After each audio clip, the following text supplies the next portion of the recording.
Mexico among nations doesn't stand out because of its brilliant strategic state leaders, politicians or great military generals, heroic kings and emperors, or masterful diplomatic moves, or war victories, or great historic scientific discoveries. The history of Mexico is a complicated one, full of corruption, betrayal, mismanagement, and a chronic absence of vision, strategy, and clear objectives. But when you layer onto that story the shared history between Mexico and the United States, everything becomes even more tangled and disordered. The relationship between these two countries is, at least from the Mexican perspective, a story of invasions, conquests, and territorial theft. For a long time, there was no greater threat to Mexico than the United States itself, and this despite the fact that Mexico, or rather New Spain, had a far longer history than the 13 original colonies that eventually became the United States of America. And yet, despite New Spain's head start, it was those 13 colonies and later their independence from the British Crown that developed economically far more rapidly and forcefully, with a far more dynamic military evolution than New Spain ever achieved. When Mexico finally gained independence following the collapse of the Spanish Empire, the 13 colonies had already broken from Britain back in 1776, while Mexico didn't reach that milestone until 1821. Long before that point, the colonies had already built a far more dynamic and modern industrial economy than New Spain ever had. Now, I won't place all the blame on Spain. Some of the policies that slowed industrial adoption did originate in Madrid, but more of them came from within New Spain itself, policies that dragged their feet on embracing new technologies and the Industrial Revolution. In contrast, the 13 colonies adopted industrialization much earlier and far more effectively. That speed made all the difference. By the time the United States declared independence in 1776, its economy and military industry were already significantly more developed than Mexico's would be at its own independence in 1821. In fact, I'd go as far as saying the Industrial Revolution didn't truly arrive in Mexico until around 1880, during the era of the Porfiriato, nearly 60 years after independence. All of this is meant to establish one thing clearly. By the time Mexico became an independent country, the United States was already a regional power, economically, militarily, and scientifically. That gap was obvious to American leaders, and they seized the opportunity to push westward toward the Pacific coast. Some of those western territories were acquired through purchase, like the French Louisiana territories. Others came through force. One of the first American expansion attempts was actually northward into Canada. That's the War of 1812, if I'm not mistaken. The Americans pushed into Canadian territory and succeeded for a few months until the British fought back, expelled the Americans, marched into Washington, burned the White House, and sent the President and the First Lady fleeing. And yet the British decided they had no interest in retaking all of North America. They pulled back to Canada and signed a non-aggression treaty that left the Americans with only one logical direction, south and west. To the south and west lay first the French Louisiana territories, and then, starting in 1821, lands that had belonged to New Spain and were now part of the new country called Mexico. By that year, the United States had a very clear ambition: expand, acquire new territory. They built policies and laws specifically with that purpose in mind. Their economy and industry were already far more developed than Mexico's. The Industrial Revolution had taken root. They had a sophisticated military, at least by regional standards, compared to South American countries and Canada, which remained under the British Crown. So the only real avenue of expansion left was south and west, and they took it. Mexico frankly never seemed to see it coming, or if it did, it never took any serious steps to make that expansion more difficult. I don't want to get too deep into the detailed history of that era right now, but let me say this. The United States always had its eye on the Southwest, what is now California, New Mexico, Arizona, Nevada, Colorado, Texas, and it moved with deliberate intention. Mexico's failure to respond was a failure of foresight, planning, and strategy. That's the recurring story of Mexico. In Mexican history, the United States appears as this power that grew with dizzying speed. When I was younger, I remember thinking it was almost a mystery. How had those 13 colonies developed so fast compared to the Spanish colonies in the Americas? There were various theories floating around. The Protestant work ethic promoting industry more than Catholicism and so on. But after years of studying the subject, it comes down to a combination of factors. The mindset of the English settlers, the early adoption of industrial machinery, differences in economic trade and property policies between New Spain and the colonies, and there's a fundamental human factor too. The English colonists went to the 13 colonies to stay, to build families, put down roots, make their lives there. The Spanish colonists who went to New Spain largely went to get rich quickly and return to Spain. That difference in intention shaped everything that followed. All of this led the United States to become not just a regional power, but a world power. By the 1860s, the Civil War era, the American economy was already comparable to that of the United Kingdom. After the Civil War, the United States could project power across the globe, sending fleets to Japan, forcing open new markets in Asia, while Mexico in the 1870s and 1880s was still just beginning to industrialize. The divergence between the two countries was extreme, and it produced what must be one of history's most striking contrasts. The current world superpower developed right next to one of the world's underdeveloped, third world countries, sharing a long border between them. The difference in language, culture, economic and legal institutions, and governance explains much of this gap, and that gap remains visible today. Now, here is where the story gets especially interesting. After the Mexican-American War, in which the United States conquered and absorbed half of Mexico's territory, American policy toward Mexico shifted. It became a kind of benign neglect, a let-them-be attitude. Once the U.S. had the land it wanted, Mexico became simply a neighbor it had to live with. A neighbor that was poor, full of bandits, revolutionaries, and as the old Western movies like to portray, sombrero-wearing kidnappers and assassins, contrasted with the brave, pioneering American cowboy heading to California in search of a better life.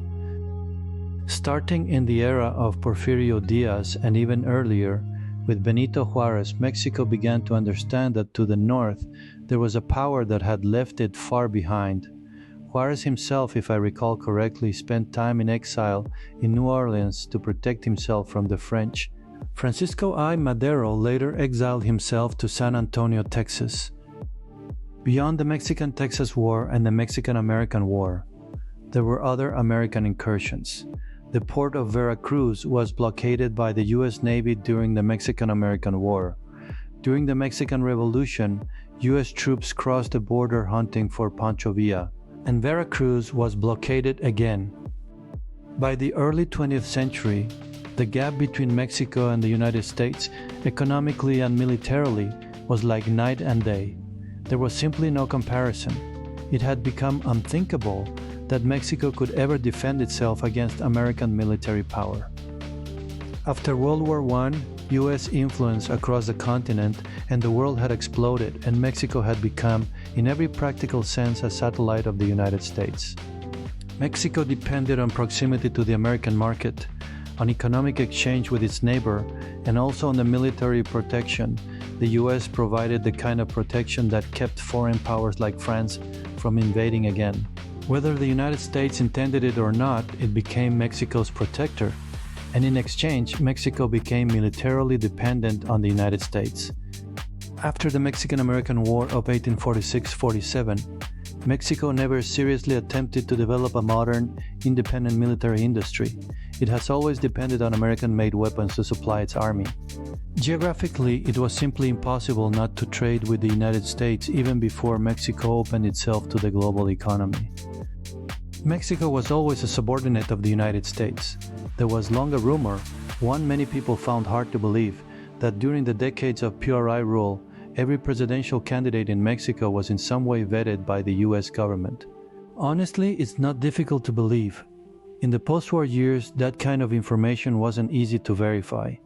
But I have no doubt that after World War II, each PRI president was at minimum investigated and analyzed by the United States.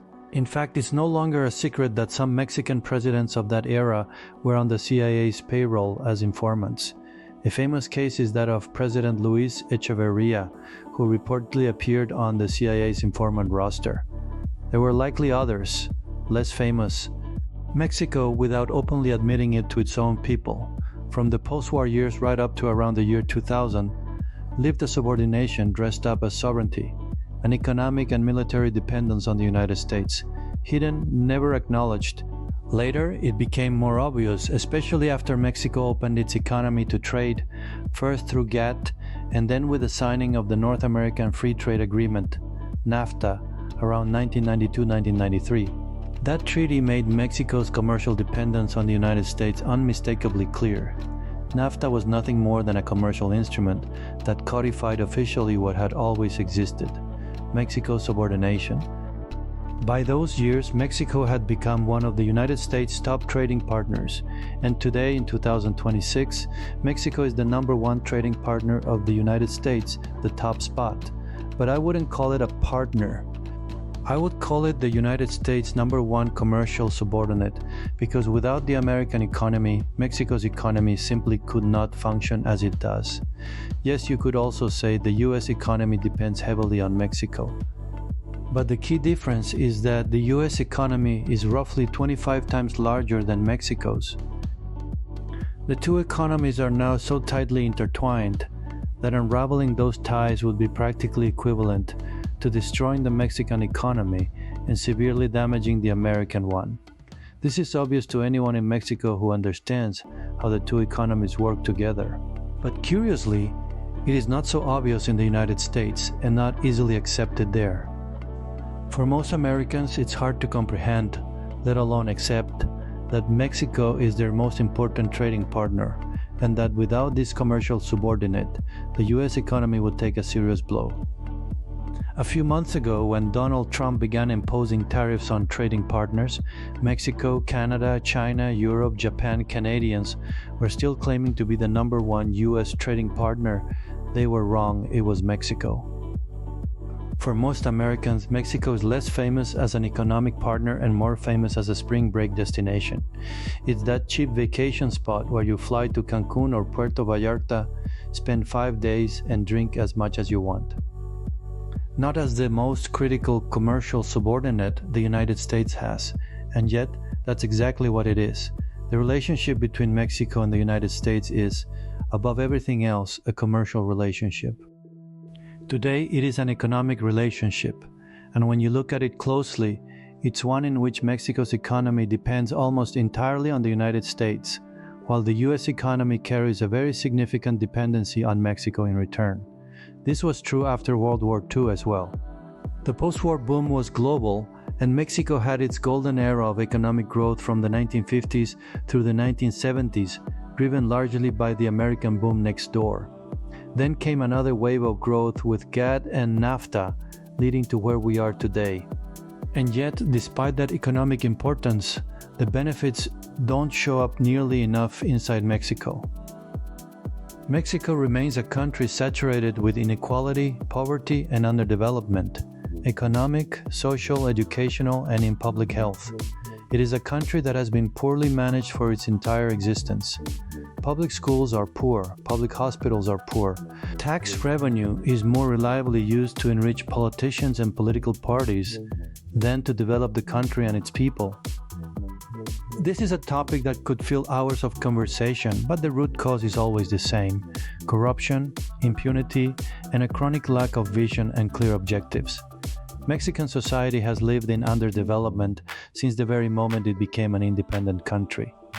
The problem has always been its political class, and that political class is nothing more than a reflection of Mexican society itself. Mexican society has held, historically, a deeply self-interested view of what it means to live together as a community. And all of that brings us to where we are today, in 2026, where the United States is openly accusing the Mexican government of being a narco-government, of being directly entangled with organized crime. This has dragged into public view a relationship of subordination that always existed between the US and Mexico, but which was previously more discreet, more carefully concealed. The United States always saw Mexico as a country full of corruption, criminals, laziness, and incompetence. They just didn't say it publicly. They would say it privately. When you talk to ordinary Americans, they tell you exactly what they thought of Mexicans and of the country, and frankly, I no longer have any argument or any desire to tell them they're wrong. Mexico, Mexican society, the Mexican people have earned that reputation, and now it's simply being said out loud. Mexico is a country controlled by organized crime. Its leaders are corrupt. Its politicians are corrupt. They are part of organized crime. They are narco-politicians. That used to be said quietly, in private, behind closed doors. Now it's said openly on the record, not just by the current President of the United States, but by multiple members of his cabinet. And as I said, I no longer have the arguments or the desire to claim they are wrong, because even inside Mexico itself, it is no longer seriously disputed that organized crime controls Mexican institutions at the federal level, the state level, the municipal level. Mexico is a country where impunity, crime, and corruption are the rule, not the exception. With that reality now out in the open, the United States has launched a new policy toward Mexico, a policy of no more dancing around the subject, no more diplomatic euphemisms. Just telling Mexico plainly and publicly what the United States actually thinks of its government and its country, and doing so right as negotiations are set to begin on the trade agreement that replaced NAFTA, the USMCA. With that sword unsheathed, with that aggression, with that bluntness of calling Mexico what the United States believes it to be, a country saturated with criminality and corruption.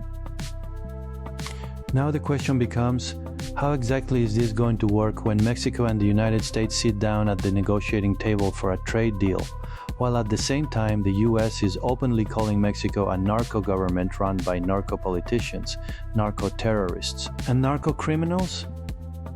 Meanwhile, the Mexican government is busy defending those very narco-politicians. Let that sink in for a moment. Mexico's response to being accused of being a narco-state is to protect the people accused of being narco-politicians. Mexico denies being a narco-state by defending narco-politicians, and that response, more than any accusation from Washington, paints the current Mexican government for exactly what it is: an organized criminal band in control of a country. If the current government of Mexico demonstrates anything, it's the full measure of its incapacity, incompetence, and corruption.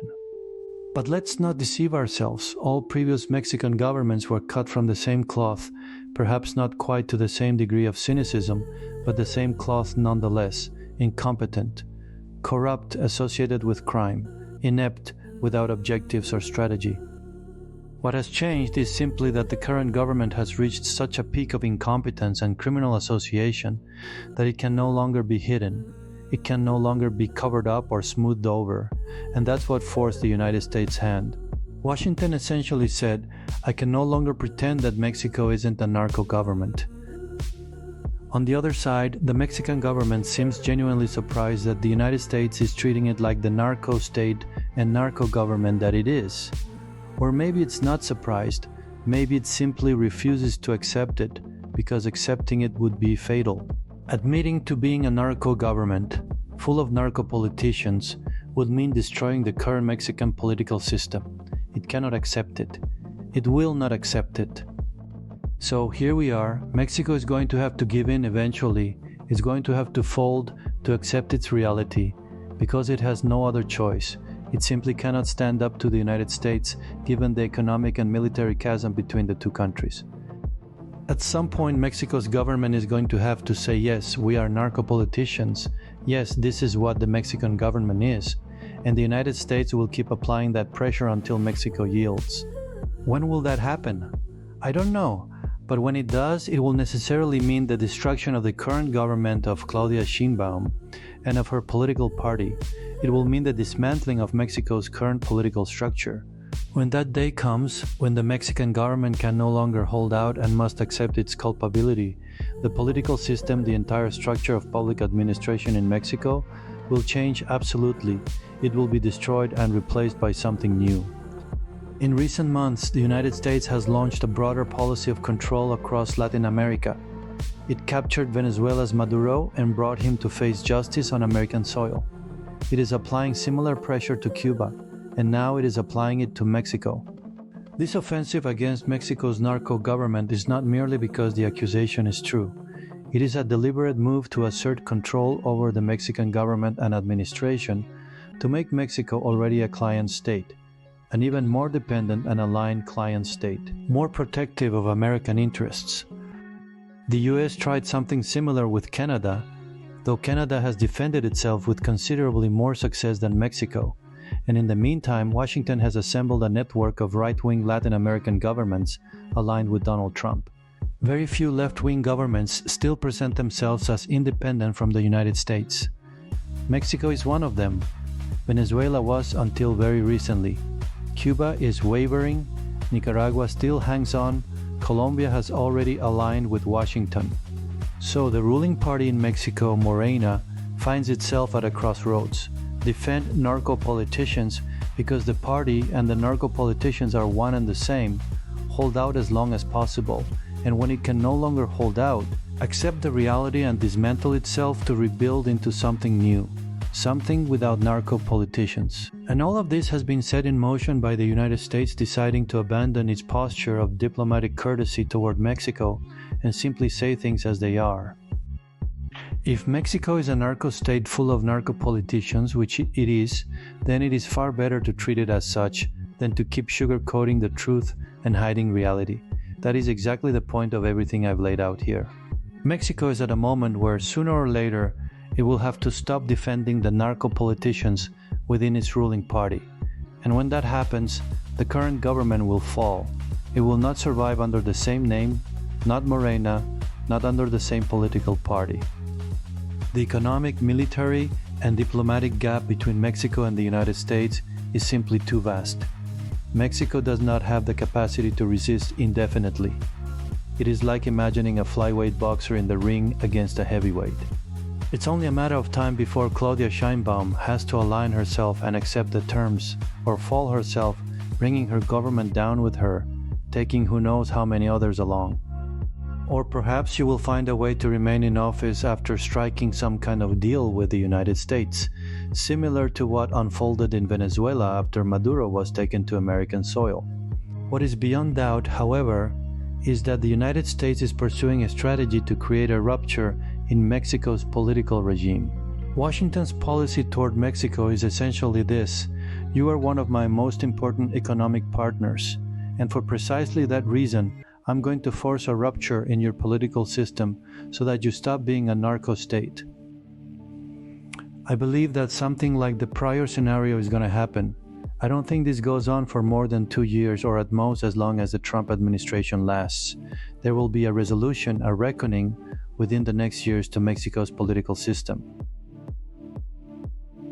If you liked this video, found it amusing, or in any other way, let others know by giving a like, subscribing, and/or leaving your comment. Thank you.